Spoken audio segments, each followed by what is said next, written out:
So for this video, I wanted to go over the solution to problem 2.111, which is actually the last problem in your chapter 2 homework.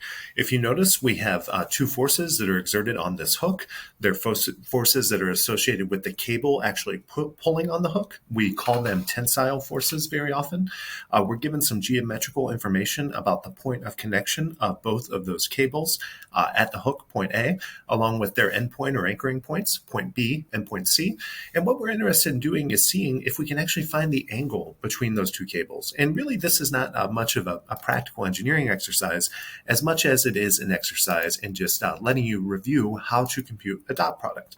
Because hopefully one of the things that you remember about a dot product, sorry about that, I should have had this pulled up beforehand, is that there are two different definitions that you can use to define it.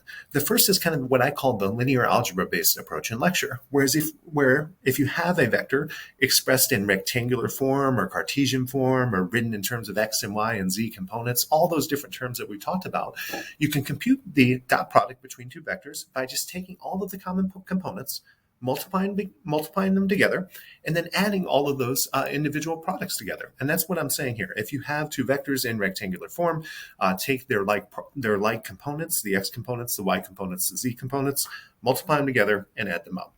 However, we also talked about a geometrical definition of the dot product, where if you have a plane that's just defined by the two vectors, and you know the lengths of both, and you know the angle that's actually separating those two vectors in that plane, you can also compute the dot product by taking the magnitude of both vectors times the cosine of that planar angle in between. Now, this is a case where we want to actually use these two definitions in order to find out what that angle is. So if you think about it, naturally, in order for the dot product to be the same thing, either way it's defined, those two things have to be equal. A dot B has to equal mag A, mag B cos theta.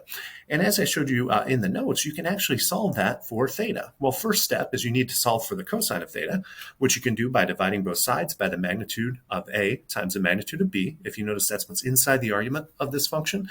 But in order to get the theta by itself, we have to undo the effect of taking the cosine of it.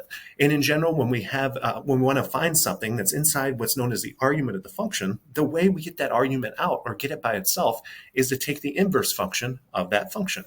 So the inverse of the cosine is just literally written as the inverse cosine. And all we really care about as engineers is this is something that we can actually get from our calculator.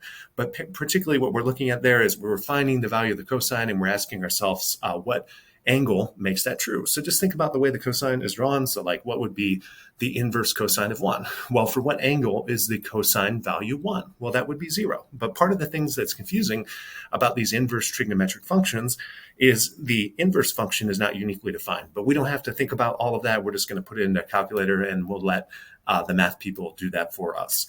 So the first step that we need to do if we want to actually use this formula is to take and express both vectors in terms of rectangular form or Cartesian form.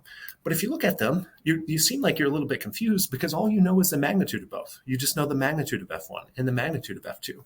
The question is, how can we use the geometrical information that we're given in order to break them down into Cartesian form?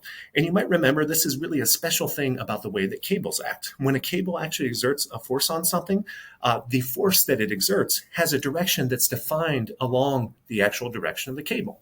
So really all that we need to do is try to write an expression for a position vector that goes along the direction of both cables. And then what we'll do is we'll divide that position vector by its magnitude, which will basically give us a unit vector that defines the direction of both of those. Because remember, one of the different ways that you can write a vector all the time is its magnitude times a unit vector in its direction. So that's the big picture of what we're going to try to do here.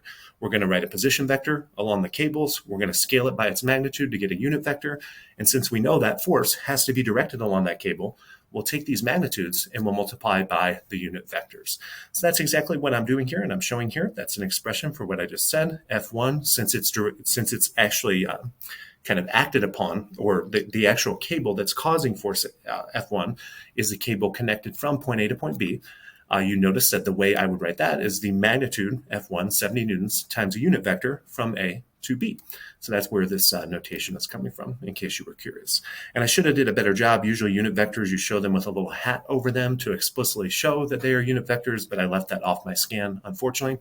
So how do I actually write a position vector? Before we can write a unit vector, we need the position vector that goes from point A to point B. Well, you remember the way that we do that is as long as we can define the coordinates of both points, right? And we know the direction of the vector. And remember that all directions, they have a tail and they have a tip.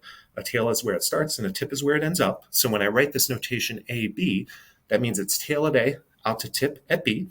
I just need to take the coordinates of the tip and subtract away the coordinates of the tail. And I do that on a per coordinate basis. So I'll take the x component of the tip, in this case B, since it's going from A to B, subtract away the x component of the tail, in this case A, and then I will weight that by the unit vector along the x-axis, which is just I hat. And I'm going to repeat that for the y-coordinates weighted by j hat and the z-coordinates and weighted by k hat. So if you go through and do that math, and be careful here because you're going to be subtracting negatives, you're going to have the minus, minus, plus type of things that you always have, hopefully that you find the position vector from A to B, actually written in Cartesian form, has an x component of -2, a y component of 6, and a z component of -3. So remember, we talked about a little sanity check that you can do there. You can go up and look at your drawing and just ask yourself, hey, if I go from A to B, well, for example, how do I move along the z-axis? Well, notice that z is actually measuring elevation here. So in order to go from A to B, I have to go down in z. So if I did this right, the position vector from A to B better have a negative z component, and it does. And you can do that same thing to verify for both the x and y components as well.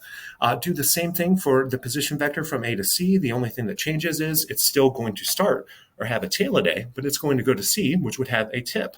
So we can take the component-wise, the kind of coordinate-wise difference of the x components, y components, and z components, and weight the unit vectors appropriately. Now that we have those position vectors, right, remember we only need the unit vector because the unit vector is what's actually giving us the direction that we're going to use to write our force vector in rectangular form. So for any vector, if you know it, you can always get a unit vector along that direction by taking the vector. You notice I'm using my simplified notation here, x component -2, y component 6, z component -3, and actually dividing by its magnitude. And when you compute the magnitude of a vector, whether it's in 2 dimensions or 3 dimensions, you're just going to take the square root of the sum of all the components squared. So the nice thing is, like, I'm showing the negative values actually being squared here, but we all know whether you square a positive or negative value, it's just coming out positive. So you make sure you're not doing anything wrong in your calculation here, and trying to take the square root of a negative number or something should always be positive on the inside.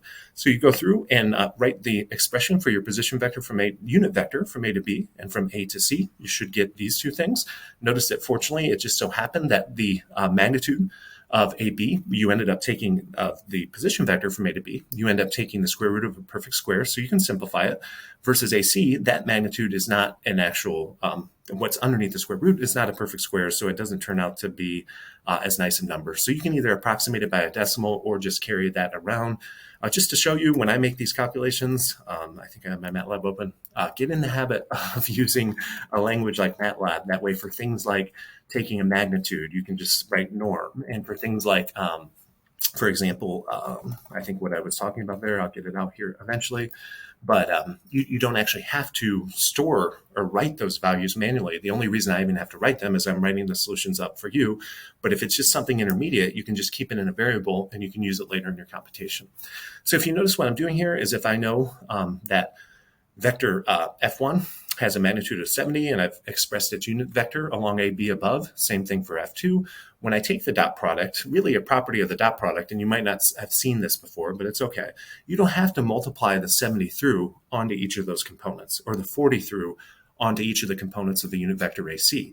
Instead, just take those and multiply them first, and then just do your dot product on the two unit vectors. You'll get the same thing either way. But the nice thing is here, the numbers will just stay a little bit smaller. It makes it easier to read and easier to see. So how am I going to take the dot product of these two vectors? We'll just take the common x components, multiply them together, take that result, add them to the common y components, multiply them together, and do the same thing with z. If you do that, I just wrote what you should get for your dot product here below. And then I multiply that by 70 and 40, and I'm going to get something that is in actual units of Newton squared, if you think about it. Because the unit vector, it doesn't have any units, because the way you got it was you took the units of length and divided by the magnitude, which was in units of length, so they go away. So this will take on the units of whatever 70 and 40 are. And since they're both in newtons, when you multiply together, you will get something in Newton squared. However, if you notice, what happens is, since I have the dot product now, I've computed that, I was given the magnitudes, F1 and F2, that was just 70 and 40. Look what happens inside the parentheses. This Newton squared will cancel with a unit of Newton and a unit of Newton in the denominator. Do your math, plug in the inverse cosine into your calculator, and hopefully you will get 43.5 degrees for the angle actually separating these two. And if hopefully that provided you with a little bit of tricks, but in mechanics courses in general, when you're asked to find an angle, it's probably going to be something related to using the dual definitions of the dot product.